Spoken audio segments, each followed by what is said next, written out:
frais d'avance. Voilà, nous en venons, pardon, Président Hoffel, pour ces quelques annonces, nous en venons à l'audition du président de l'Autorité des marchés financiers, Robert Hoffel, qui nous présente, comme d'habitude, j'oserais dire, même si l'habitude est assez récente, le rapport annuel de l'autorité. L'année 2020 a été marquée, comme chacun le sait, pour les marchés financiers par la crise économique, mais sans que celle-ci ne se transforme en crise financière, due notamment aux grande aide des États partout dans le monde, mais aussi par l'intervention extrêmement active des banques centrales. Mais c'est aussi une année qui a connu beaucoup d'entrées sur le marché de nombreux particuliers et puis un nombre très important de transactions boursières. Ça a été aussi dans le domaine presque médiatique, une année marquée par l'opération Veolia-Suez, qui a commencé l'année dernière et qui s'est poursuivie durant les premiers mois de 2021, et pour laquelle l'AMF a joué un rôle très important et a dû se prononcer à plusieurs reprises. Enfin, votre autorité, Monsieur le Président, en mars 2021, a fait évoluer sa doctrine par rapport à sa communication d'avril 2020 sur l'activisme actionnarial, notamment sur la communication des émetteurs en temps calme, quiet period, dit-on. Alors, tous ces sujets, j'imagine que vous allez les aborder et beaucoup d'autres. Peut-être deux questions, je ne serai pas là pour entendre la réponse, mais on transmettra les réponses. Deux questions compte tenu du fait que je ne peux pas assister à l'audition. Cette première question sur Suez-Veolia, évidemment.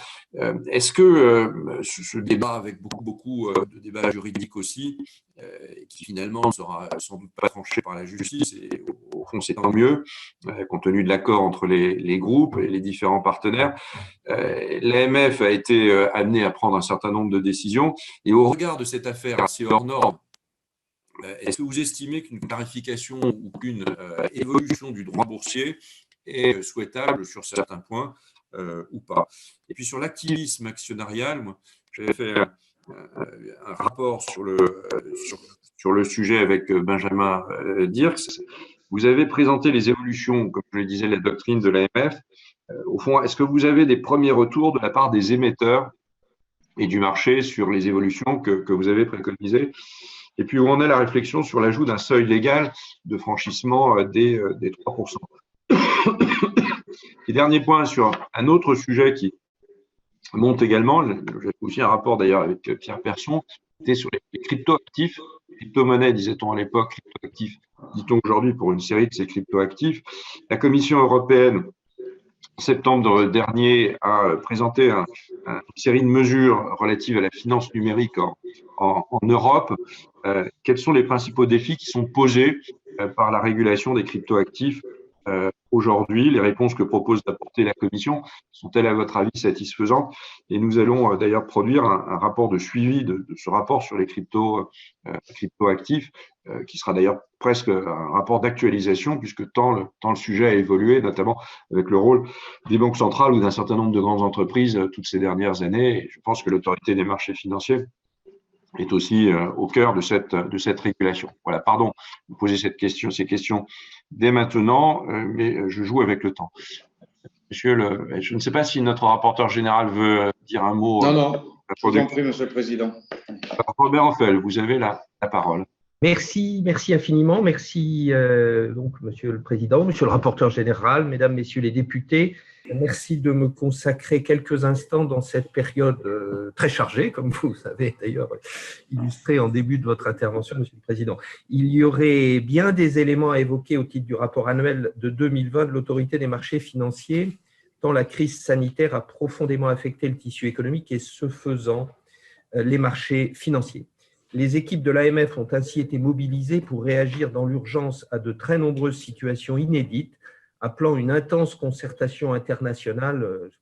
À compter plus de 200 réunions de comités fêtiers auxquelles nous avons participé, réunions de comités internationaux auxquelles nous avons participé l'an passé, plus de 400 procédures écrites par ces comités. Et donc, intense concertation internationale et situation inédite qui ont conduit l'AMF à utiliser pour la première fois certains de ses pouvoirs. Cela a concerné les ventes à découvert avec l'interdiction de constitution de nouvelles positions courtes nettes du 17 mars au 18 mai, donc mars, avril, mai, pour 2 mois, sur l'ensemble des actions sous notre compétence, ou encore la gestion collective lorsque la suspension des souscriptions et des rachats a été imposée à certains fonds H2O fin août. Ce que nous avons expérimenté depuis 1 an a mis en évidence la nécessité de revisiter en profondeur plusieurs sujets afin que les marchés financiers puissent pleinement contribuer au bon financement de notre économie. Je structure mon propos ce matin autour de 3 thèmes que je vais développer brièvement pour laisser le temps nécessaire à vos questions, mais tout en essayant de répondre à celles que vous venez d'exprimer. 3 thèmes: les traces laissées sur les marchés financiers par la crise de 2020, l'essor de la finance durable qui demande à être mieux encadrée, l'après-Brexit que l'Union européenne aborde trop lentement. Premier point, donc les traces laissées sur les marchés financiers par cette crise. La crise de mars-avril a finalement été très très vite surmontée par les marchés financiers, mais elle a laissé des traces profondes. Première évidence, vous l'avez mentionné, c'est la montée en puissance de l'actionnariat individuel. Certes, elle est moins massive en France qu'aux États-Unis, mais tout de même, nous avons enregistré donc plus de 400 000 nouveaux investisseurs en France en 2020. Ce sont des investisseurs plus jeunes, plus actifs en bourse, 60 millions de transactions de particuliers enregistrées en 2020 contre 25 millions les années précédentes.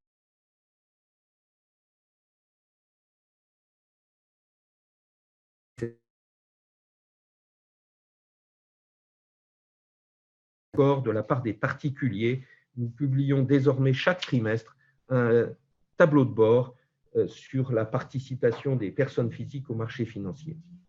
Nous ne pouvons que nous réjouir de cette évolution. Elle permet de créer un lien plus direct entre les Français et le développement des entreprises et de mobiliser nos forces vives pour contribuer au renforcement de leurs fonds propres. Encore faut-il que cette évolution s'inscrive bien dans une perspective de long terme, qu'elle ne se traduise pas par des prises de risques excessives et qu'elle contribue au bon fonctionnement du marché. L'AMF a une responsabilité particulière vis-à-vis des investisseurs non professionnels. Elle se mobilise pour répondre à leurs interrogations et les éclairer dans leur démarche d'épargne, leur éviter de succomber aux tentatives souvent très sophistiquées. J'ai en tête en particulier un certain nombre d'usurpations d'identité qui se sont développées. L'année 2020 est également une année où les mécanismes de marché ont dans certains cas conduit à des excès avec des valorisations et des prises de risques excessives et où dans d'autres cas, ces mécanismes de marché ont été contrariés.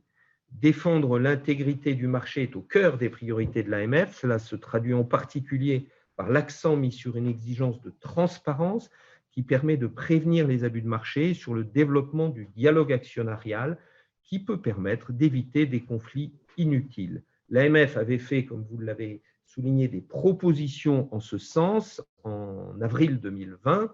Elle a adapté sa doctrine en début de cette année, au mois de mars, afin de renforcer la main des émetteurs faisant l'objet d'attaques publiques d'activistes, en particulier lors de cette période de silence qui précède la publication des comptes des entreprises trimestrielles, semestrielles ou annuelles. Donc, nous avons fait notre part. En particulier, je souligne également que l'identification des actionnaires, qui fait aussi partie de ces outils qui sont à la main des entreprises, des émetteurs pour connaître les forces en présence, cette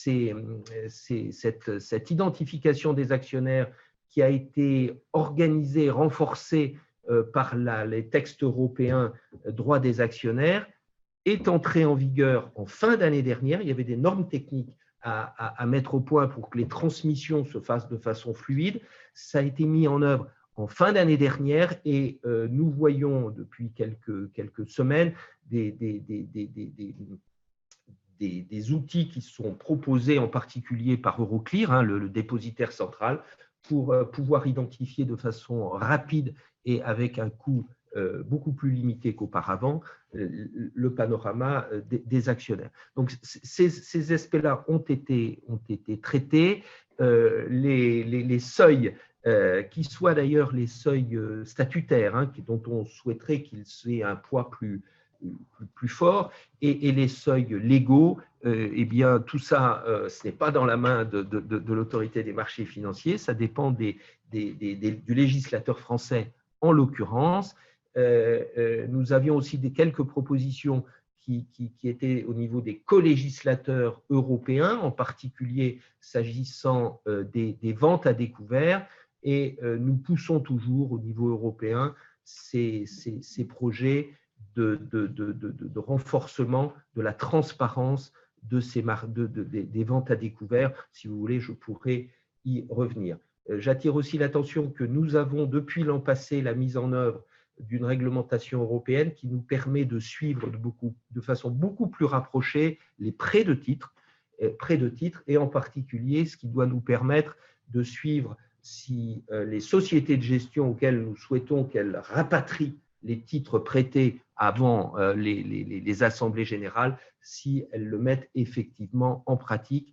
Donc, sur ces points techniques, nous avons fait effectivement des progrès. Nous avons rendu public, ça ne vous a pas échappé, donc l'analyse de l'AMF sur les mécanismes de défense mis en place par des conseils d'administration, en l'occurrence celui de Suez, face à l'offre publique non sollicitée d'achat de Veolia. Vous avez posé une question spécifique, en effet, sur les enjeux qui sont autour de ces sujets-là. Je voudrais dire que, en effet, si certains points n'ont pas été tranchés par les tribunaux, d'autres l'ont été.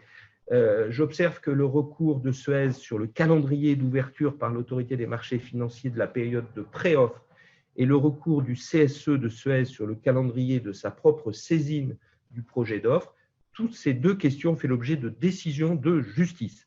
Tel n'est pas le cas, en effet, de l'analyse qui a été faite par l'autorité des marchés financiers du dispositif mis au point conjointement par le conseil d'administration de Suez et le consortium Ardian GIP, qui a fait l'objet donc d'une communication de l'AMF. Je dois dire que je ne suis pas très favorable à la réouverture de notre cadre législatif sur ces sujets.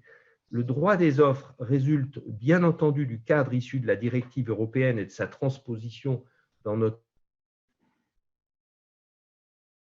jurisprudence, car les cas concrets diffèrent souvent et il me semble vain de vouloir régler tous les cas de figure dans un texte législatif. Je crois que les décisions de justice, la jurisprudence est quelque chose de très efficace et utile dans ce domaine. Nous avons soutenu les projets européens qui visent donc à renforcer la transparence des marchés. Nous souhaitons un accès ouvert à des données de marché consolidées via ce que l'on appelle une consolidated tape européenne qui consolide donc l'ensemble de ces données de transactions. Nous souhaitons également une transparence renforcée sur les positions courtes nettes, je viens de le mentionner tout à l'heure. Nous avons également analysé le rapide développement des SPAC aux États-Unis et leur apparition en Europe et rendu public récemment notre soutien à ces montages lorsqu'un certain nombre de conditions sont effectivement réunies. Nous avons essayé de tirer profit de l'expérience, des expériences et des excès observés aux États-Unis. Nous avons accompagné les émetteurs et les actionnaires dans la conduite à huis clos des assemblées générales, ce qui a rendu nécessaire l'amélioration des modalités de participation à distance des actionnaires à ces moments phares de l'exercice de leurs droits. Si la capacité à suivre à distance et en temps réel le déroulement des assemblées générales semble désormais bien assurée, il n'en est pas encore de même pour la capacité à y participer activement en temps réel. La question de l'exercice du droit de vote à distance est ainsi essentielle, mais complexe d'un point de vue opérationnel, car ce droit doit être exercé dans un cadre sécurisé. Nous pensons que des progrès décisifs peuvent être obtenus dans ce domaine pour les assemblées générales qui se tiendront en 2022. Nous aurons cette année quelques expérimentations dans ce domaine. Le secteur de la gestion d'actifs est particulièrement développé en France avec des acteurs de taille mondiale. L'année 2020 a été une année très contrastée dans le secteur, en particulier pour les fonds ouverts, avec la matérialisation des risques de liquidité et ou de valorisation. S'agissant des fonds français, sous la responsabilité directe de l'autorité des marchés financiers, nous avons dû être plus particulièrement attentifs aux vastes retraits intervenus sur les fonds monétaires en mars et sur les difficultés de valorisation de certains actifs non cotés qui ont conduit, par exemple, à la suspension des fonds H2O. Cette dernière suspension a débouché pour la première fois sur une scission de fonds avec une partie réouverte constituée par les actifs liquides et dont la valorisation ne pose pas de problème, et une partie contenant les actifs illiquides à valorisation incertaine et qui est mise en liquidation. Cette mise en œuvre d'un dispositif qui a été amélioré dans la loi Pacte en a confirmé, je pense, la pertinence.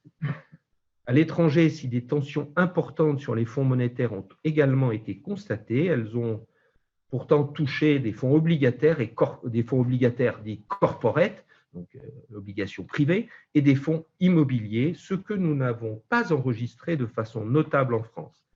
Toutes ces tensions ont déclenché une intense réflexion, tant en Europe qu'au niveau international, sur l'adéquation des cadres réglementaires et sur la possible mobilisation d'outils macro-prudentiels réduisant certains comportements procycliques.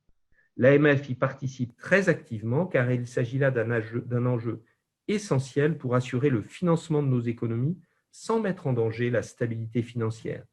Ceci est d'ailleurs d'autant plus nécessaire à un moment où le développement des fonds investissant dans des actifs non cotés apparaît comme une des clés de la relance.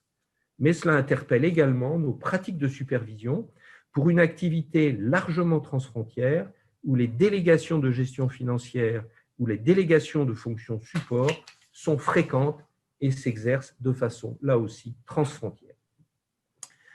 2020 a été, et c'est mon deuxième point, une année décisive pour progresser en direction d'une finance plus durable, tant au niveau français, européen qu'international. La contribution de l'AMF à cette évolution a été très significative, je crois. Nous avons en particulier posé les premiers éléments de doctrine en matière de commercialisation des produits de gestion collective intégrant des approches extra-financières afin de couper court à la tendance au verdissement de façade des produits financiers. Nous avons contribué à la réflexion européenne, notamment avec des propositions conjointes avec l'AFM, fournisseurs de notation et de données extra-financières. J'observe avec satisfaction que ces propositions ont été reprises par l'AEMF, l'ESMA. Nous avons également posé les jalons d'une certification AMF des connaissances en matière de finance durable, renforcé la composante finance durable de la certification généraliste. Nous avons analysé le reporting des 10 acteurs financiers français mettant en œuvre les recommandations de la TCFD et établi avec la CPR, un premier rapport sur le suivi et l'évaluation des engagements pris par les institutions financières françaises en matière de climat. Nous sommes toutefois encore loin du but. Du côté des émetteurs, alors que l'Europe avance pour préciser les informations à rendre publiques, la demande s'est accélérée en faveur de standards mondiaux qui pourraient servir de référence commune. La proposition faite par la Fondation IFRS d'établir ce référentiel commun a attiré un large soutien, en particulier parce qu'il n'est pas exclu que les États-Unis y adhèrent, contrairement à la posture qu'ils ont retenue pour les normes comptables établies par l'IASB, sous l'égide de l'IFRS. Cette attraction légitime des standards mondiaux ne doit cependant ni retarder, ni affadir les ambitions européennes. Du côté des intermédiaires financiers, si la réglementation que l'on appelle SFDR pour Sustainable Finance Disclosure Regulation est en vigueur depuis le début du mois de mars, cette réglementation est trop peu claire sur de nombreux points, en particulier sur le périmètre exact des produits qui peuvent mettre en avant des caractéristiques environnementales et sociales ou sur ceux dont l'objectif est l'investissement durable. Ces standards techniques qui sont en cours de développement et qui n'ont pas été adoptés encore ne préciseront pas ces points et la situation reste donc au niveau européen encore confuse actuellement. Troisième point, dernier point, c'est le Royaume-Uni donc a décidé de quitter l'Union depuis presque 5 ans. 5 ans. L'Union des marchés de capitaux est pourtant encore largement à l'état de projet, avec une mosaïque d'approches nationales qui soit fragmente la zone, soit établissent une compétition malsaine lorsqu'il y a complète liberté de prestation de services. Afin de progresser, au lieu de transférer des pouvoirs de supervision directs à l'ESMA, les co-législateurs européens ont fait le choix de renforcer la convergence des 27 supervisions nationales. C'est une méthode qui, de mon point de vue, est assez peu efficace et malgré tout extraordinairement consommatrice de temps. Je dois vous le dire tout net, nous n'avons pas, à l'autorité des marchés financiers aujourd'hui, les effectifs pour y participer de façon pertinente. L'Union européenne n'a… Oui. Pardon, vous… Merci mes chers collègues de bien fermer vos micros. Allez-y, Monsieur le Président. Presque achevé. L'Union européenne n'a malheureusement également pas encore vraiment finalisé sa politique visant à développer une industrie financière européenne autonome à même de couvrir les besoins de financement de ses économies et assurer une intermédiation efficace entre apporteurs et demandeurs de capitaux. De grands progrès ont été accomplis pour assurer la localisation dans l'Union de nombreux intermédiaires financiers. De même, de nombreuses opérations ont été relocalisées, comme l'illustre le cas des transactions sur actions françaises, qui ont désormais lieu en quasi-totalité dans l'Union et d'ailleurs aux 2/3 en France. Le renforcement des infrastructures de marché progresse, comme le montre le développement du groupe Euronext. Mais la dépendance au Royaume-Uni reste forte pour la compensation des dérivés et elle s'est déplacée du Royaume-Uni vers les États-Unis pour les transactions sur dérivés, compensation et transactions. Transactions du Royaume-Uni vers les États-Unis, compensation, on reste au Royaume-Uni aujourd'hui. Et c'est surtout le cas pour les dérivés de taux pour les transactions en dollars, en livres sterling ou pour les dérivés de crédit. S'agissant de Paris, nous considérons qu'une cinquantaine de sociétés de gestion ou entreprises d'investissement ont choisi notre place pour se localiser et proposer leurs services dans l'Union. Lorsque d'autres places européennes de l'Union ont été retenues, les succursales parisiennes ont souvent été significativement renforcées. Le nombre mensuel d'opérations de marché réalisées depuis Paris et déclarées à l'AMF a été multiplié par 3 entre 2019 et le premier trimestre 2020. 2/3 aux acteurs de pays tiers installés en France. Ces derniers réalisent désormais d'ailleurs la moitié du total que je viens d'évoquer, qui est un signe évident de l'internationalisation de notre place financière. Force est cependant de reconnaître que cela n'a pas encore favorisé la compétitivité de l'industrie financière européenne. Celle-ci est de façon un peu paradoxale en position de faiblesse sur son marché domestique par rapport à des acteurs étrangers qui s'appuient sur leur propre marché domestique, généralement plus efficace et rémunérateur que celui de l'Union, et qui peuvent orienter leur clientèle vers les lieux d'exécution les plus pertinents.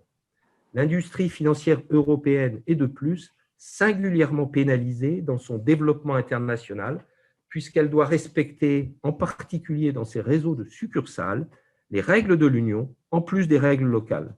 Cela pénalise souvent la poursuite d'une activité compétitive à l'international. Il reste donc encore beaucoup à faire pour faire émerger un marché financier européen efficace avec des acteurs européens de dimension internationale dans le domaine financier. Mais il est clair que dans un cadre européen où une large majorité de pays n'ont pas d'industrie financière nationale, cette ambition de développer un écosystème domestique d'intermédiaires financiers européens performants est finalement assez peu partagée. Je suis à votre disposition, et je vais m'arrêter là, pour développer plus avant un des thèmes que j'ai mentionnés, évoqués rapidement, ou pour répondre à toute autre question, par exemple sur la finance digitale, je m'aperçois que je ne l'ai pas traité, notre filière répressive ou le fonctionnement interne de l'autorité des marchés financiers. Voilà. Merci, Monsieur le Président. Je cède la parole tout de suite à Monsieur le rapporteur général. Merci, Monsieur le Président. Merci pour ces propos introductifs. Je vais vous poser 4 questions d'ordre un peu général, évidemment liées à la situation exceptionnelle que nous vivons depuis plus d'1 an. D'abord sur le fait que les marchés financiers, notamment sur l'année 2020, se sont montrés très dynamiques et ont permis d'y voir un signe de résilience sur ces marchés. Est-ce que, par rapport à cela et par rapport aux besoins de fonds propres des entreprises, si on se souvient, il y a 1 an, on vous avez interrogé et vous nous aviez parlé de la nécessité, de la capacité des entreprises à mobiliser des fonds propres en réponse à la crise que nous traversons. Est-ce que, selon vous, les marchés financiers sont aujourd'hui une réponse efficace aux besoins de fonds propres d'entreprises, et notamment vis-à-vis des PME et des entreprises de taille intermédiaire? Dit autrement et sans trop rentrer dans la technique, avant la crise, nous avions une difficulté liée à MiFID II qui était spécifiquement centrée sur la recherche pour ces entreprises-là. Comment faire face aux besoins de financement des fonds propres, des PME et des ETI cotées face à ce problème MiFID II qui empêche justement la recherche et donc la liquidité pour ces entreprises-là? Est-ce que la leçon après la crise Covid, ce n'est pas une révision de MiFID II pour encourager la recherche pour plus de liquidité pour ce type d'entreprise? Deuxième question sur l'actionnariat des particuliers. Depuis 4 ans, nous sommes plusieurs, notamment avec Charles de Courson, à nous poser la question de comment est-ce que nous pouvons encore davantage favoriser l'investissement individuel en bourse. Il y a quelques success stories qui sont intéressantes à regarder, comme l'introduction en bourse de la Française des Jeux. Est-ce qu'on peut espérer des prochains événements similaires? Est-ce que l'on observe davantage de mouvements maîtrisés, contrôlés par des particuliers et des ménages depuis le début de cette crise? Je ne parle pas qu'en volume, parce que nous avons vu qu'il y avait plus de volume, mais est-ce que cela présage de nouveaux comportements d'investissement particulier intéressants à souligner? Et puis sur le suivi des engagements climatiques des institutions financières françaises, vous l'avez dit, l'AMF avec la CPR mène d'importants travaux sur le suivi de ces engagements. Il y a eu un premier rapport de la place de Paris qui montre que celle-ci s'est mobilisée dans la lutte contre le changement climatique, même si, il faut le reconnaître, le niveau d'ambition et les conséquences en matière stratégique restent assez variables et parfois même contestables. Alors, la question, c'est quels sont les points de progrès et d'amélioration que l'on peut avoir sur non seulement la prise en compte, mais surtout l'engagement très volontariste de la place de Paris sur le respect des engagements climatiques du secteur financier. Je vous remercie. Monsieur le Président, je vous laisse peut-être répondre directement à Monsieur le rapporteur général et ensuite nous passerons aux questions des groupes politiques. Merci. Donc, beaucoup de questions. En allant directement au fond, les marchés financiers, fondamentalement, ne reflètent jamais la situation du moment, mais celle qui est anticipée pour les années à venir. Et donc, ce que traduisent les marchés aujourd'hui, c'est l'anticipation d'un fort rebond de l'activité économique qui sera accompagné d'une politique monétaire accommodante se traduisant par des taux réels négatifs pour longtemps. Et donc, on anticipe un fort rebond et on actualise ce fort rebond avec un taux très bas. Naturellement, la surliquidité de l'économie, ce qu'on appelle l'excédent, par exemple, de monnaie banque centrale injecté dans l'économie, qui dépasse actuellement 4 000 milliards en zone euro. Les situations d'endettement, qui sont parfois élevées, peuvent conduire à des ajustements brutaux dans les valorisations si ces anticipations ne se confirmaient pas. Donc, pour moi, c'est le message qui est donné par les marchés. Naturellement, c'est un message qui doit permettre aux entreprises de saisir ces opportunités pour renforcer, via les marchés financiers, leurs fonds propres, puisque les anticipations sont favorables et que l'on s'est aperçu que il y a une surliquidité et beaucoup d'investisseurs se tournent vers la bourse pour une raison très simple, c'est que, comme je le dis, par ailleurs, les taux d'intérêt réels sur la dette sur les placements de ce fait-là sont négatifs intérêt donc, pour ces marchés. Vous avez mentionné la question très, très importante des PME et de leur accès au marché boursier. Quelque part, notre combat a un petit peu porté ses fruits, puisque dans les textes européens qu'on appelle Recovery Package, c'est-à-dire qui ont été pris en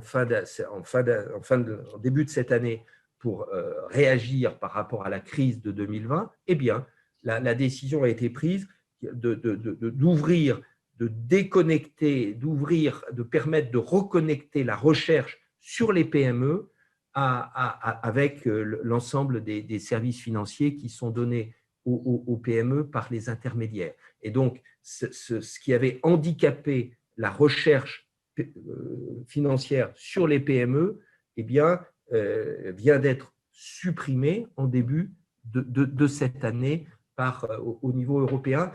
Ça a été supprimé contre l'avis, je le dis parce que ça me peine, de l'ESMA.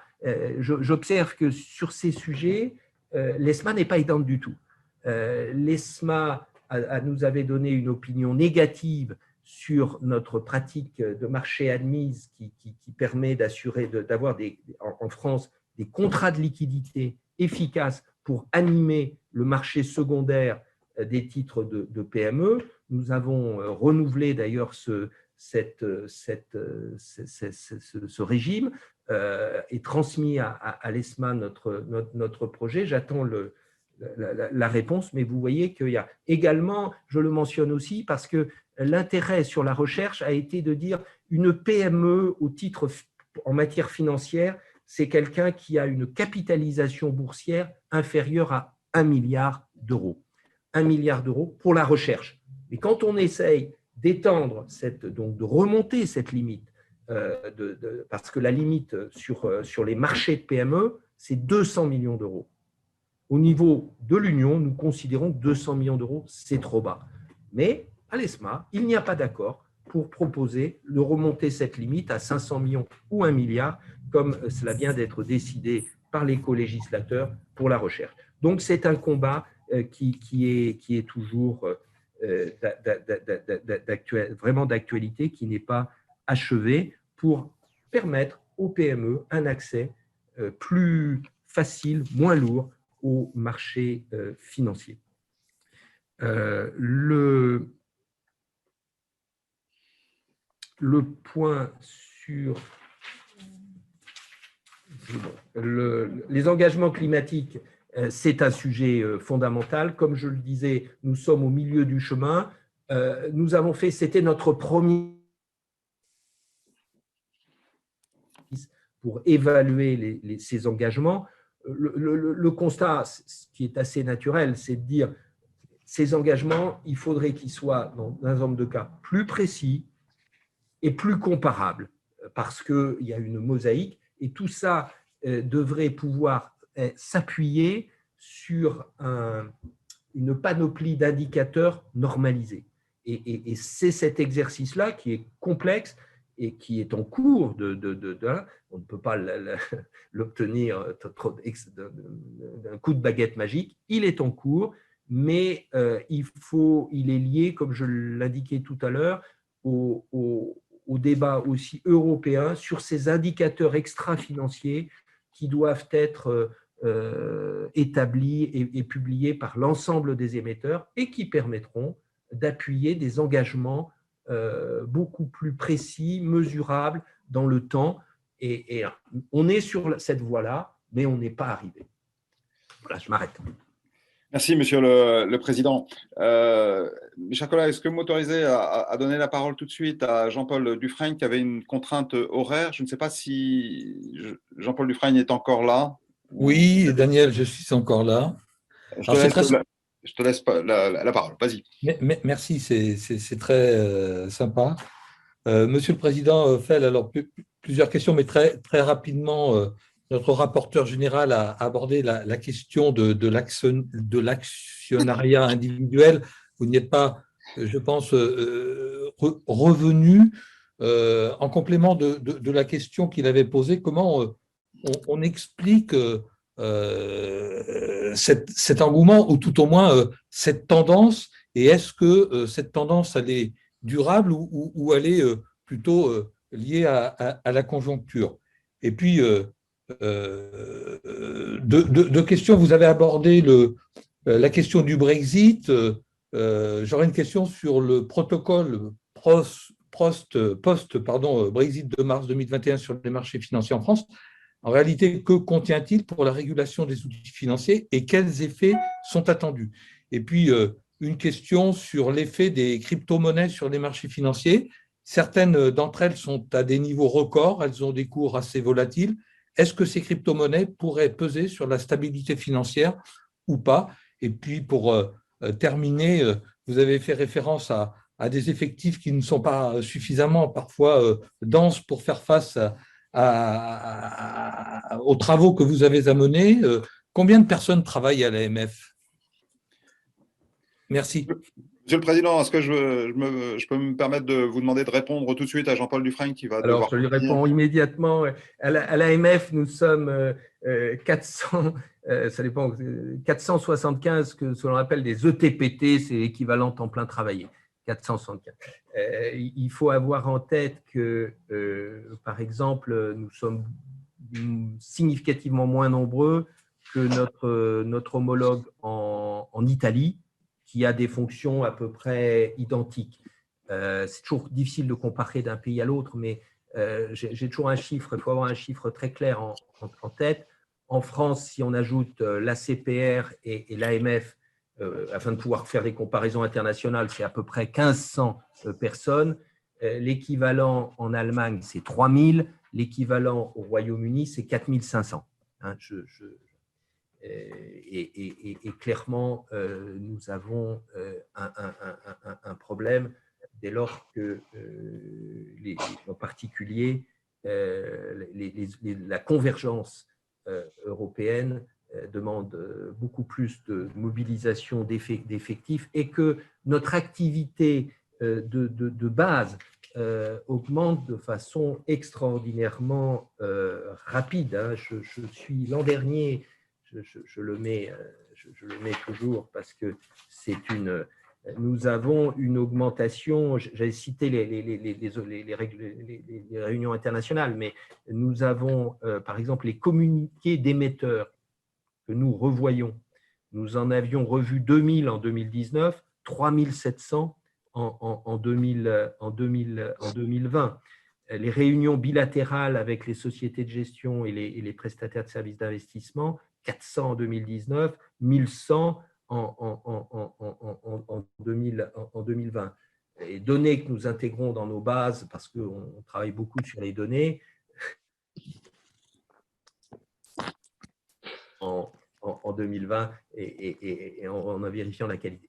Tout ça pour dire qu'aujourd'hui, l'AMF est dans un souci d'effectifs extrêmement fort. Et cela étant, comme vous le savez, vous avez pu peut-être le voir dans le rapport annuel, les comptes de l'AMF sont en légère perte et nous sommes en perte de façon permanente depuis près de 10 ans maintenant. Et donc, c'est un souci. Nos moyens financiers ne nous permettent pas d'augmenter nos effectifs aujourd'hui.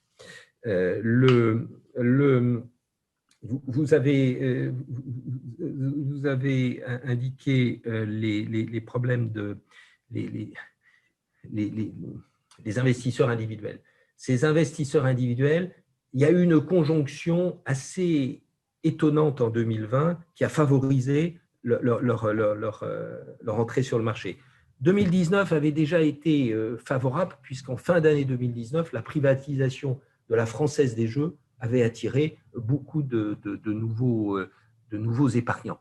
Mais en 2021, il y a eu la conjonction d'un certain nombre d'éléments qui sont le trou de marché de mars-avril. Très souvent, les particuliers sont réputés pour entrer dans le marché au mauvais moment. Or, en mars-avril, la chute brutale des marchés est apparue comme une opportunité d'investissement à beaucoup, et en plus, beaucoup de jeunes qui étaient dans des conditions de télétravail, avec en particulier des offres de plateformes qui leur permettaient d'accéder de façon aisée sur le marché. Donc, il y a eu une conjonction d'éléments favorables qui ont attiré sur le marché de nouveaux investisseurs. Ce que nous voyons aujourd'hui, c'est que ces investisseurs, nous les avons gardés. Et c'est très important de pouvoir s'appuyer sur cette base pour bâtir l'avenir. Mais en effet, il y a associé à cela, il y a un certain nombre de risques. Je vais en citer deux parce que on a plus d'attention sur ces sujets-là. C'est un certain nombre de propositions où on attire les particuliers avec des offres sans commission. Sans commission, venez faire des opérations, ça ne vous coûtera rien. Je veux dire, ces pratiques-là doivent être surveillées de très près parce que rien ne permet d'assurer que les ordres des clients soient traités de la meilleure manière par ces voies-là. Et en particulier, il y a une tendance à attirer des clients par ces voies-là pour ensuite leur faire prendre des positions sur des marchés dérivés à fort effet de levier, avec des risques beaucoup plus importants et des marges très significatives pour les intermédiaires qui les proposent. Et donc ça, c'est un sujet de surveillance tout à fait particulier de la part de l'autorité des marchés financiers. Vous avez cité la question des crypto-monnaies. Alors, vous savez, le camarade de la Banque centrale n'aime pas le terme de crypto-monnaie, mais on voit bien de quoi on parle. On parle du Bitcoin et autres, et qui en effet a pris des niveaux de valorisation. Moi, je ne sais pas justifier le niveau de valorisation de ce genre d'actifs. L'effort sur lequel nous portons, c'est de réglementer les intermédiaires, les plateformes qui proposent ces types de produits. Nous avons, avec la loi Pacte, mis en place un cadre réglementaire. Nous avons, au moment où nous parlons, enregistré une quinzaine de prestataires de services sur actifs numériques. C'est toujours compliqué parce qu'il y a des règles en matière d'anti-blanchiment, de lutte anti-blanchiment et de financement du terrorisme qui doivent être mises en œuvre de façon très, très, très précise par ces intermédiaires. Voilà. La réponse, elle doit être européenne. Il y a eu en fin d'année, en octobre dernier, des propositions de la Commission européenne en ce sens. C'est très bien parce que ce sont des propositions de règlement, c'est-à-dire qu'il n'y aurait pas une directive avec une mosaïque de transposition nationale. Ces projets donc ces propositions de règlement avancent très bien, tant au niveau du Parlement européen que du Conseil. Il n'est même pas exclu qu'il puisse aboutir avant la fin de cette année, c'est-à-dire avant la présidence française de l'Union, qui intervient au premier semestre de l'année prochaine. Et donc, si ce n'était pas achevé en fin de cette année, nul doute que la présidence française permettrait de finaliser ces textes qui encadreront de façon plus efficace, parce qu'au niveau européen, et avec un passeport, donc ces activités-là. Alors, je ne vais peut-être pas rentrer dans le détail du process, puisqu'il y a, je comprends, une commission de suivi qui naturellement va traiter ces questions-là, et donc j'y reviendrai dans ce cadre-là, si vous le voulez bien. Voilà. Merci, Monsieur le Président. Merci, mes chers collègues, d'avoir permis à notre collègue de poser sa sa question. Nous allons reprendre le cours normal des questions. Pour La République En Marche, Madame Catherine Hausson. Merci, Monsieur le Président. Monsieur le Président de l'Autorité des marchés financiers, je vous remercie d'être présent aujourd'hui devant notre commission. Votre propos liminaire démontre l'importance au regard de l'actualité de ce que vous puissiez être présent devant le législateur.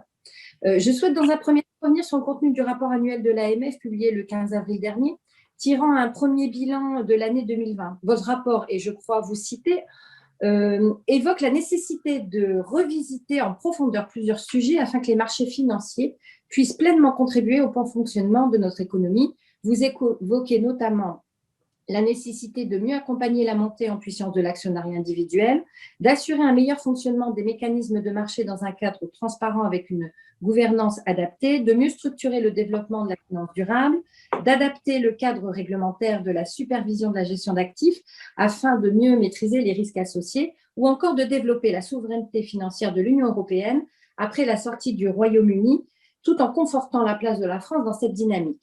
Ma première question est relativement simple. Dans quel horizon de calendrier envisagez-vous la mise en place de ces mesures? De votre point de vue, quelle pourrait être la contribution du législateur et notamment de la Commission des finances pour ce faire?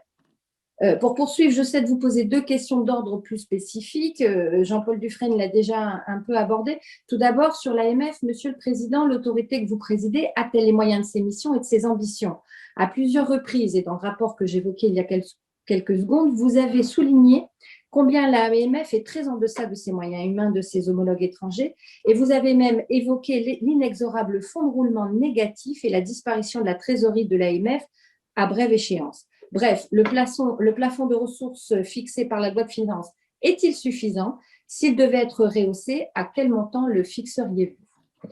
Enfin, pour terminer, il y a quelques jours, le journal Les Échos titrait sur, je cite, « La fièvre des introductions en bourse gagne les marchés mondiaux ». Depuis le début de l'année, dans le monde, 876 nouvelles entreprises se sont fait coter et 2/3 des fonds ont été livrés aux États-Unis. L'Europe est également dynamique, mais c'est Londres puis Amsterdam qui arrivent en tête. Malgré le récent renforcement de ces structures boursières, la France paraît-elle être en retrait? Pourquoi? Et comment voyez-vous ici les introductions en bourse en 2021? Je vous remercie. Merci pour les Républicains, Madame Louwagie.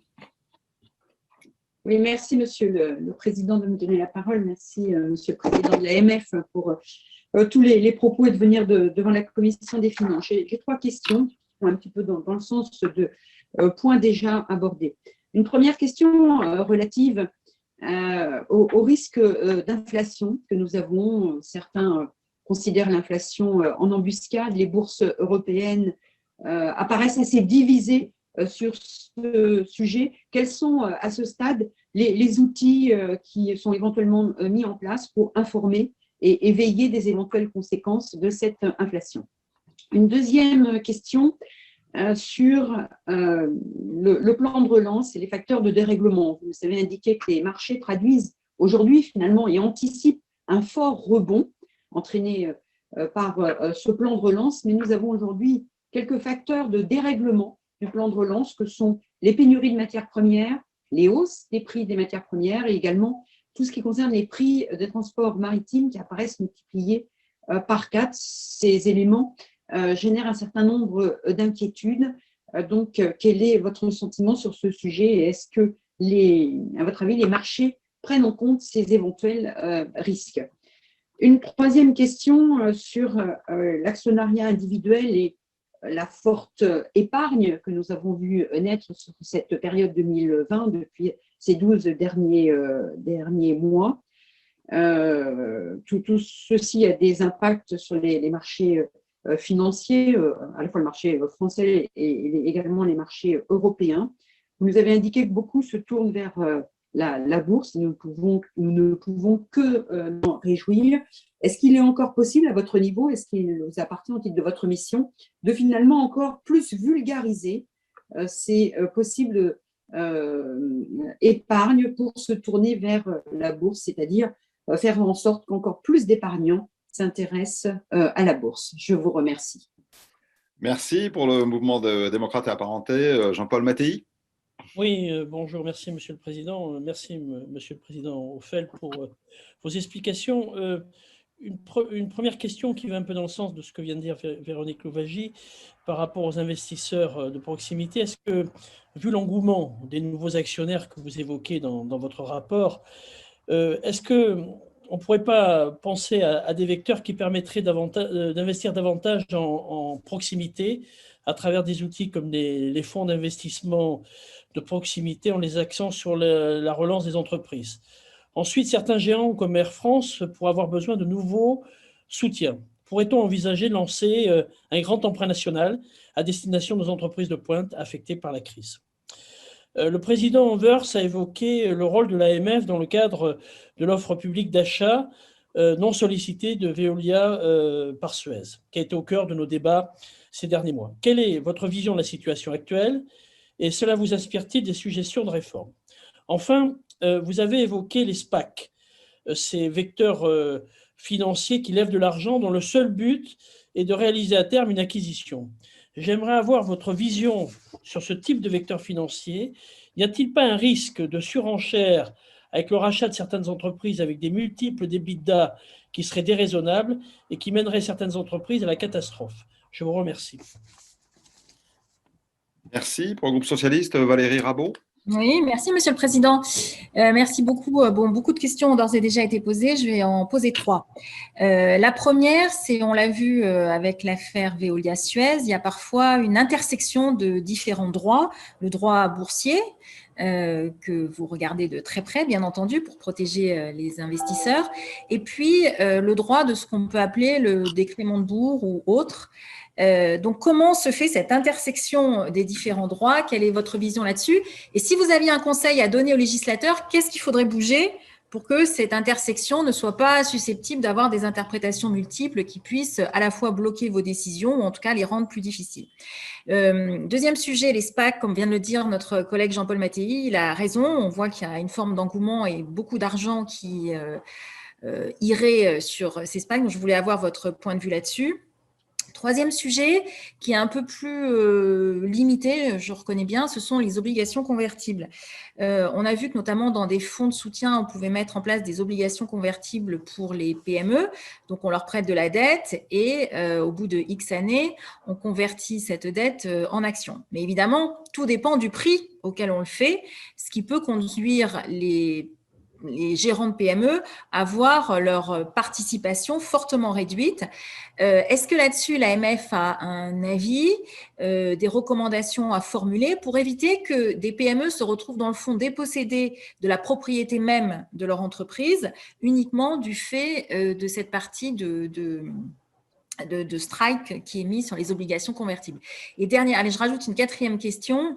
On voit qu'on a quand même un emballement assez fort des marchés financiers. Alors, vous avez très bien dit tout à l'heure que ça a reflété l'opinion qu'on pouvait avoir pour la suite. Moi, j'aurais un point. Quand on regarde les multiplicateurs, notamment dans le CAC 40, on voit que des entreprises industrielles, celles qui font l'environnement, qui est quand même qui devrait être notre objectif, je pense à tous, ont des multiplicateurs très faibles. Qu'est-ce que vous en pensez là-dessus? Est-ce que vous pensez que ça vient d'une communication qui est peut-être trop faible? Peut-être votre point de vue là-dessus, peut-être que vous n'avez pas d'avis. Enfin, en tout cas, je serais preneuse de vous entendre sur ce point. Je vous remercie. Merci. Pour le groupe Agir Ensemble, Madame Patricia Lemoine. Oui, merci Monsieur le Président. Les questions que je vais poser ont déjà été évoquées par un certain nombre d'intervenants avec moi, mais j'ai trois questions rapides. La première, le CAC 40 a retrouvé peu ou prou son niveau de février 2020, alors que la situation sanitaire laisse encore peser beaucoup d'incertitudes sur la reprise de l'activité économique. En parallèle, les banques centrales ont injecté des liquidités de façon massive. Existe-t-il dès lors un risque de bulle spéculative entretenu par ces injections de liquidités? Par ailleurs, le plan de relance américain massif pourrait raviver l'inflation aux États-Unis et, par voie de conséquence, en Europe. Estimez-vous cette éventualité crédible? Et dans l'affirmative, cela pourrait-il avoir un impact baissier important sur les marchés financiers? La troisième question touche aux SPAC qui ont été évoqués par Valérie Rabault et par Jean-Paul Mattei. Quel regard portez-vous effectivement sur les SPAC et quelle est leur plus-value pour l'économie réelle? Quels risques font-ils courir et comment réguler ces mécanismes? Et enfin, dernier point, concernant l'engouement pour la bourse, vous l'avez évoqué, Monsieur le Président, tout à l'heure, des intermédiaires peu scrupuleux peuvent profiter de la naïveté de certains particuliers qui entrent sur le marché boursier. De quelle façon pouvons-nous lutter contre ces professionnels? Avez-vous des suggestions à nous faire pour éviter effectivement quelques dérives sur ce sujet en particulier? Je vous remercie. Merci. Pour Liberté et Territoire, Charles de Courson. Oui, bonjour Monsieur le Président. 3 petites questions. Alors, une question que vous avez abordée, que notre rapporteur général aussi a abordée, c'est est-ce qu'il ne faudrait pas profiter de cette situation tout à fait inédite d'une épargne plus ou moins subie, enfin ça dépend, qui s'est accumulée pour essayer de davantage inciter nos concitoyens à investir en fonds propres dans les PME. Donc on avait remonté de 18 à 25%, à bien du mal l'incitation fiscale. Est-ce qu'il ne faudrait pas aussi jouer sur le plafond? Première question. Sur les crypto-monnaies, est-ce qu'on n'est pas, Monsieur le Président, dans le phénomène des oignons de tulipe hollandais du XVIIe siècle? C'est-à-dire qu'un certain nombre d'aigrefins ont organisé dans l'obscurité totale un système pour faire monter les prix, et bien entendu, eux, ils se sauvent avant que tout s'effondre. Donc, qu'est-ce que fait l'AMF en la matière? Et du point de vue européen, il y a une réglementation qui est en cours d'élaboration. Est-ce que vous pourriez nous faire le point? Où est-ce qu'on en est? Et puis, troisième question sur l'UMC. Alors, je ne sais pas, vous m'avez paru un peu tristounet, Monsieur le Président, dans cette affaire, en disant que vous n'aviez pas les moyens de suivre ces affaires qui sont quand même très importantes. Et l'Union des marchés de capitaux, c'est sur la table depuis 2015, puisqu'il y a eu un plan d'action fixé par la Commission en 2015. Et est-ce que le départ de la Grande-Bretagne ne va pas permettre de faciliter l'émergence d'une union des marchés de capitaux? Merci. Alors, j'ai quelques questions complémentaires, des demandes d'intervention. Jean-Louis Bricout. Merci, Monsieur le Président. Une petite question rapide. Vous avez bien indiqué qu'il y avait une montée très significative de l'actionnariat des particuliers. Vous avez parlé de 400 000 nouveaux investisseurs. Alors, avez-vous quelques informations plus précises sur le profil de ces investisseurs, peut-être leur niveau de revenus, sur quel métier, quels peuvent être leurs métiers? Et puis, en fin de compte, on voit bien que ça bouscule un petit peu les équilibres, quoi, en termes de partage peut-être de richesse. On a l'impression d'avoir aujourd'hui, il y avait le monde de la grande finance, on a peut-être aujourd'hui le monde de la petite finance. Vous avez parlé de dérives marketing, notamment de notions de risque quelque part qui peuvent être dévoyées. N'y a-t-il pas le risque que cette petite finance devienne, en fin de compte, les pigeons de la grande finance, quoi? Merci. Merci. Michel Castellani. Je ne sais pas si notre collègue est là. Peut-être pas. Mais moi, j'aimerais… Excusez-moi. Vas-y. Une difficulté à établir la connexion. Écoutez, merci, Monsieur le Président. Monsieur le Président de l'Autorité des marchés financiers, je voudrais revenir sur le plan de relance américain, si vous permettez. 1900 milliards, évidemment, c'est pas neutre, ça porte un certain nombre d'interrogations par le surdimensionnement et puis aussi par la possibilité de hausse d'inflation et de taux d'intérêt, même si le président de la Fed s'est prononcé de façon plus tempérée, je dirais. Voilà. Est-ce qu'il y a des perspectives que ce plan de relance américain entraîne une hausse des taux d'intérêt qui se répercuterait évidemment nécessairement sur l'Europe? Est-ce que ce risque aussi impacterait évidemment l'endettement public à travers l'évolution des taux d'intérêt impacterait aussi probablement les plans d'investissement et de financement des entreprises. Voilà, moi, j'aimerais que vous nous disiez un peu votre sentiment sur cette affaire. Merci. Merci. J'aimerais peut-être vous poser une dernière question, Monsieur le Président. Vous évoquez dans votre rapport annuel la diversité des approches nationales en matière de gestion d'actifs. Ces différences sont-elles à l'origine de difficultés particulières et une harmonisation réglementaire au niveau européen serait-elle souhaitable? Je vous remercie. Merci beaucoup. Et combien de temps avons-nous? Permettez-moi de le temps qu'il faut, Monsieur le Président, pour répondre aux questions. Et peut-être qu'après, on peut refaire encore une deuxième série de questions. Si... Non, le temps qu'il faut. Tout à fait fondamental et qui apporte. J'ai essayé d'en faire quand même, d'en grouper certaines. Il y a autour de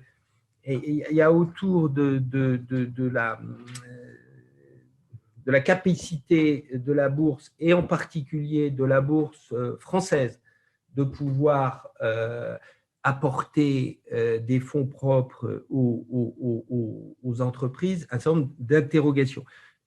On a vu de fait depuis le début de cette année un retour en Europe avec un décalage. On est, comme souvent dans ces matières-là, on est en décalage par rapport aux États-Unis. Ce que l'on a vu aux États-Unis arrive un peu plus tard en Europe, et nous avons des introductions en bourse qui sont plus significatives depuis le début de l'année, partout en Europe, y compris à Paris, et nous en avons actuellement plusieurs dans les tuyaux, c'est très clair. Nous avons des entreprises qui ont sollicité le marché, déjà cotées, pour renforcer leurs fonds propres, et il est clair que nous ne sommes pas au bout de ce mouvement. Je ne tire pas… Quand on compare les places européennes, je pense qu'il faut le faire sur une période suffisamment longue pour ne pas être affecté par des opérations ponctuelles sur telle ou telle place. Vous avez, je pense, Amsterdam en tête, qui a attiré un certain nombre d'introductions récemment significatives. J'observe avec plaisir que tout cela est dans le groupe Euronext, et qui, avec l'opération italienne, devient maintenant une colonne vertébrale très, très significative du marché des actions dans l'Union. Je traite en même temps, si vous le voulez bien, le problème des SPAC, parce que c'est quoi une SPAC? C'est un moyen d'entrer en bourse en renforcement de ses fonds propres. Alors, c'est un montage qui est un peu particulier, qui est un peu habile, qui est bien connu maintenant aux États-Unis, avec un certain nombre d'excès dont il faut qu'on tire les leçons. Comment ça marche une SPAC? Il y a des sponsors lèvent des fonds dans une structure cotée dont la vocation est de fusionner, d'absorber une société non cotée dans un secteur d'activité qui est annoncé à l'avance. Il lui apporte ainsi à la fois à cette entreprise non cotée, à la fois la cotation et un renforcement des fonds propres.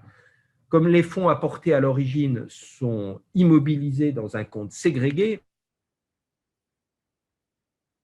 mais ils sont bloqués, et bien naturellement, celle-ci doit intervenir dans un délai contraint, faute de quoi les fonds sont restitués aux investisseurs. Et je dirais, les sponsors en sont pour leurs frais. Lorsque la cible est identifiée, des mécanismes permettent aux investisseurs de confirmer la validité de l'opération ou de se retirer, et de nouveaux investisseurs peuvent rejoindre l'opération. Autour de ce principe, il y a de très nombreuses variations s'agissant du mode d'investissement, de la rémunération des sponsors, de l'engagement de long terme des investisseurs d'origine. La nature des droits associés varie selon d'ailleurs les droits des sociétés nationaux qui ne sont pas les mêmes en Europe. Je tire votre attention sur ce point. Les États-Unis ont, je crois, montré les erreurs à éviter et les risques. Des sponsors de pauvre qualité, des investisseurs de court terme, des montages qui n'alignent pas les intérêts, un emballement du système avec un nombre excessif de SPAC au regard des cibles potentielles qui conduit à des valorisations trop élevées et à des sorties prématurées des investisseurs avertis, in fine, de lourdes pertes pour les épargnants qui sont restés. Nous pouvons tirer profit de ces erreurs et accueillir les projets de bonne qualité qui assurent, je crois, qui peuvent assurer une transition fructueuse entre le private equity et l'introduction classique en bourse. 2 projets à ce stade ont été cotés à Paris, dont un qui s'appelait MediaOne dans le secteur audiovisuel, qui a d'ailleurs abouti avec l'acquisition d'un groupe AB, et un autre qui est encore en recherche d'acquisition dans le secteur des biens de consommation durable. Nous avons là aussi en étude, en discussion avec des initiateurs, des porteurs de projets, un certain nombre de dossiers qui pourraient aboutir rapidement. Et je crois qu'il faut être clair, les SPAC de bonne qualité, c'est-à-dire qui respectent la gestion des conflits d'intérêts, l'alignement des intérêts, qui mobilisent des investisseurs de long terme, qui sont tout cela, ces SPAC-là sont bienvenus à Paris. Elles peuvent éviter d'ailleurs la prise de contrôle d'entreprises non cotées françaises par des SPAC américaines. J'ai évoqué le très grand nombre de SPAC aux États-Unis, mais elles ne sauraient occuper tout l'espace en raison même des inconvénients qui est lié à une possible multiplication que je viens de mentionner. Donc, ça, c'est le message que j'ai. Il y a beaucoup de questions qui tournent autour de l'inflation. C'est vrai que les risques d'inflation sont apparus, on le voit très très bien quand on regarde les indicateurs divers et variés. Il y a une possibilité, l'inflation peut revenir. Je dirais, si l'inflation revient, en particulier sur les cibles que les banques centrales ont exprimées, qui sont de l'ordre de 2%, eh bien, c'est plutôt une bonne nouvelle. J'attire l'attention que dans cette perspective, l'investissement en actions est la meilleure solution. Parce que précisément, on investit dans des actifs réels, entre guillemets, alors que ce n'est pas parce qu'il y a une augmentation, un retour de l'inflation, que les taux d'intérêt réels sur les dettes deviennent positifs. Tout cela dépend d'un ensemble de facteurs et de la manière dont les banques centrales réagissent. Lorsque vous êtes sur des actifs, sur les actions, sur des actifs réels, vous êtes, entre guillemets, beaucoup plus protégé de l'inflation. Par ailleurs, un peu d'inflation permettrait de réduire quelque part le poids de la dette pour beaucoup de secteurs endettés. L'un d'entre vous a évoqué, je crois, la question d'un grand emprunt pour… Je crois que là, l'endettement, je crois qu'on commence à en toucher les limites. Et le vrai enjeu, c'est précisément les fonds propres sur toutes ces dimensions. Valérie Rabault évoquait les obligations convertibles, qui sont un produit hybride, et on voit bien que dans un certain nombre de cas de figure, c'est ni de la dette classique, ni des actions classiques qui pourront permettre de traiter qui permettent à la fois de partager les risques et de partager les fruits d'un retour à meilleure fortune ou du succès des opérations engagées. Les obligations convertibles en font partie. La clé dans ces questions-là, c'est d'être très très clair au début et d'en mesurer les effets de dilution qui peuvent être associés à l'exercice de ces conversions. Mais c'est quand même un outil extrêmement puissant pour aligner les intérêts entre les actionnaires historiques et ceux qui financent le rebond ou les projets à venir. Donc, ça, c'est pour cet ensemble de contributions possibles du marché financier à la relance, au rebond, et qui est anticipé, qui est souhaité. La question des bitcoins et de la... Je dirais, nous, notre action, et c'est une action qui touche l'ensemble des épargnants, ça tourne autour de l'éducation financière. Éducation financière pour que et d'accompagnement, chaque personne qui pense qui a des capacités de placement, lui faire comprendre les bénéfices et les risques qui sont associés à ces placements. Nous avons une activité très dans de multiples domaines, souvent en collaboration avec la Banque de France, puisque nous avons eu en particulier l'an passé un nombre très élevé de réunions locales, des rendez-vous d'épargne avec le réseau de la Banque de France pour évoquer ces questions-là. Nous avons développé des outils pédagogiques et quelque part, la prévention, c'est toujours la meilleure méthode par rapport dans ces domaines-là. Nous avons une très forte action aussi pour ce qui est de l'actionnariat salarié, de l'épargne salariale, avec beaucoup de rendez-vous d'épargne salariale auxquels nous participons, parce qu'il y a là un vecteur extrêmement puissant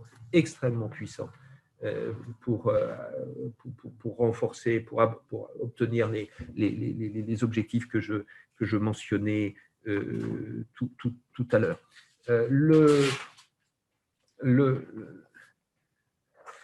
J'ai essayé de répondre dans mon intervention liminaire sur l'articulation entre le droit boursier et le droit des sociétés avec la loi Florange que vous avez évoquée. Je veux dire, moi je ne considère pas qu'il y a lieu de modifier le cadre législatif dans ce domaine-là. Il y a une articulation qui dépend de chaque cas d'espèce, et donc j'ai peur qu'en modifiant le cadre législatif, on donne une fausse sécurité aux acteurs. Moi, pour être très simple, dans mon esprit, la loi Florange, elle a permis de transférer de l'Assemblée générale au conseil d'administration un certain nombre de pouvoirs pour pouvoir, en effet, réagir plus rapidement en cas d'offres non sollicitées. Je préfère toujours le terme d'offre non sollicitée qu'à l'offre hostile, parce que caractère, et on voit que tout cela évolue. S'agissant des textes européens en cours de discussion sur les actifs digitaux, les cryptoactifs, vous voyez, il y a l'approche est assez complexe. Je vais essayer de la résumer très brièvement. Vous avez des actifs digitaux qui sont des actifs financiers, et vous avez des actifs digitaux qui ne sont pas des actifs financiers. Dans ces actifs financiers, vous avez des actifs qui ont vocation à servir de moyen de paiement, vous avez des actifs qui ont vocation à répliquer les stablecoins, à répliquer les valeurs d'un certain nombre soit de monnaie, soit de matières premières. C'est ce qui est prévu dans le texte. La frontière entre les deux catégories est un peu ténue, et vous avez des actifs numériques qui ont vocation à proposer des services, à être des droits sur des services, des utility tokens. Donc, dans ce panorama-là, on a deux textes européens, un texte sur les actifs numériques qui sont des valeurs, des instruments financiers, et afin de pouvoir aménager le cadre réglementaire actuel et permettre leur développement de façon raisonnée, c'est ce qu'on appelle le régime pilote. Et puis, vous avez un texte qui s'appelle MICA, qui va encadrer les activités sur les 3 autres types d'actifs numériques que je viens d'évoquer. Il faut préciser les frontières entre les uns et les autres. Ce n'est pas toujours extrêmement clair. Nous avons des projets, des propositions d'amendements sur les textes qui ont été présentés. Comme je le disais, je crois que c'est un dossier qui avance rapidement et qui sera traité finalisé au plus tard au cours de la présidence française de l'Union. Sur les moyens de l'autorité, je veux dire, j'ai dit tout à l'heure que nous étions 475 équivalents temps plein à l'AMF, à la Consob, ils sont 670 et à l'AFM des Pays-Bas, 640. Voilà. Nous avons mis en œuvre un modèle de supervision qui est fondé plus que chez nos confrères dans l'utilisation des données. Et donc une approche par les risques fondée en particulier sur une utilisation extensive des données. Je vous citais tout à l'heure le chiffre de 100 milliards de données intégrées dans notre base l'an passé. C'est dire que je ne pense pas nécessaire d'atteindre des montants d'effectifs équivalents à la Consob ou à l'AFM, mais néanmoins, on voit très clairement que nous manquons d'effectifs de façon très significative. Très significative, ça veut dire que ce n'est pas quelques-uns, c'est probablement un montant à 3 chiffres. Je dois dire que depuis que j'ai pris mes fonctions, l'État, globalement, vous nous avez soutenus, vous nous avez renforcé nos moyens financiers, nous avons augmenté nos effectifs, mais nous l'avons augmenté de façon très, très limitée. Et ce faisant, malgré cela, nous sommes extrêmement en retard par rapport à nos collègues. Et ça ressort, je dois dire, assez cruellement, lorsque l'on fait ces exercices de convergence, de supervision. Est-ce que j'ai… alors, les approches nationales en matière de gestion d'actifs, ça c'est un sujet qui me passionne parce que l'industrie de la gestion d'actifs en France est très importante, mais il faut avoir en tête qu'en Europe, en Europe, la gestion d'actifs, les fonds d'investissement, c'était il y a 10 ans à peu près 8 000 milliards.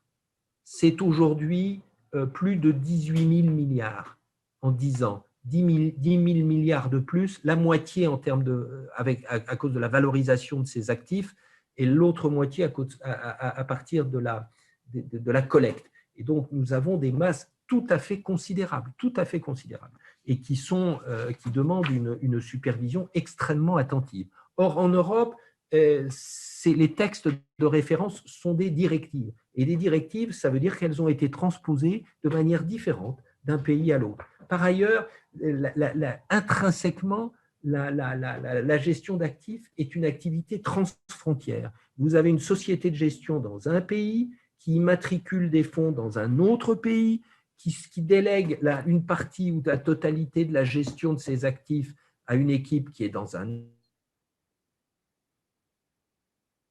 problème de coordination extrêmement fort de la supervision de cette activité qui est aujourd'hui éclatée entre une multitude d'autorités nationales, et donc nous pensons qu'il y a, et nous avons fait des propositions en ce sens, nous pensons qu'il faut rationaliser tout ça, par exemple en donnant à l'autorité qui est en charge de la société de gestion un rôle de lead superviseur sur l'ensemble de l'activité et où en mettant en place une approche, une base de données européenne cohérente. C'est extraordinaire de voir qu'au mois de mars-avril, quand on avait ces problèmes sur les fonds monétaires en Europe, il n'y avait le recours pour mesurer l'ampleur de la crise au niveau européen, c'était un recours à des données commerciales, parce que chaque autorité nationale a sa propre approche des données qu'elle collecte, et donc on ne peut pas les consolider. Je veux dire, ça ne va pas. Ça ne va pas, il faut faire mieux, il faut passer de la directive au règlement, et il faut rationaliser et améliorer la supervision de cette activité. Dans un certain nombre de cas, il pourrait y avoir même des évolutions réglementaires, parce qu'on voit bien qu'il y a une transformation de liquidité qui est très très forte dans beaucoup de ces fonds, puisque beaucoup de ces fonds sont ouverts, c'est-à-dire avec une liquidité quotidienne, en entrée-sortie pour les porteurs, alors qu'à l'actif, dans un certain nombre de cas, la liquidité ou la valorisation de ces actifs peut poser problème. Et donc là, il y a des choses à améliorer. C'est un des domaines sur lequel nous travaillons. Et encore une fois, il y a une petite part nationale, mais l'essentiel est européenne. Et je reviens sur la question qui m'a été posée au début en disant qu'est-ce que nous, commission des finances, pouvons faire pour améliorer la situation.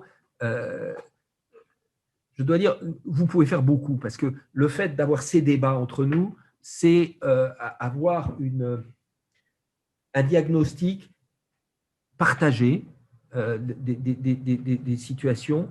Ce n'est pas forcément conduire à modifier de façon immédiate des textes législatifs existants, mais c'est être prêt à participer à ce débat, et à ce débat qui a une dimension européenne très forte, mais qui a aussi une dimension, je veux dire, de compréhension dans notre écosystème français, parce que je dirais, des sujets comme dire nous avons besoin d'une industrie financière française et européenne forte, avec une dimension internationale affirmée, afin de permettre d'avoir cette intermédiation la plus efficace possible. C'est une préoccupation que nous devons avoir collectivement. Et si, en plus, lors des discussions budgétaires, vous contribuez à renforcer nos moyens, évidemment, nous en serons très, très, très grés. Aujourd'hui, nous en sommes à faire des choix très, très difficiles dans les activités que nous avons à privilégier. Et cela, je finis par ça, bien qu'en 2020, nous ayons mené une étude d'organisation afin d'optimiser nos moyens et de rationaliser un certain nombre d'activités qui nous ont permis de faire des gains de productivité qui se poursuivent encore, qui ne sont pas tous achevés, parce que la digitalisation de tous nos processus, et en particulier de nos relations avec les sociétés de gestion, n'est pas encore achevée. Elle sera achevée en début d'année prochaine. Je m'arrête. Merci, Monsieur le Président. D'abord pour la présentation de votre rapport annuel, de votre autorité, pour la qualité de ces échanges à travers les questions et vos réponses, et ce partage d'un diagnostic. Effectivement, nous sommes prêts à participer à cette réflexion, à ce débat autour de la gestion des actifs et à cet enjeu fondamental de la mise en place d'une industrie financière européenne en capacité de jouer un rôle d'intermédiation efficace pour le financement des entreprises et la protection également des épargnants. Donc vraiment, merci pour cet échange. Mes chers collègues, je vous rappelle, comme cela a été signalé en début de réunion par le président Woerth, que des réunions de la commission vont très certainement être programmées mardi 11 et mercredi 12 mai pour examiner un projet de décret d'avance qui devrait nous être transmis très prochainement par le gouvernement. Voilà. En attendant d'avoir le plaisir de vous retrouver, eh bien, je vous souhaite une bonne journée. Merci beaucoup. Au revoir, Monsieur le Président. Merci à vous tous. Au revoir. Au revoir, Monsieur le Président. Merci, Monsieur le Président.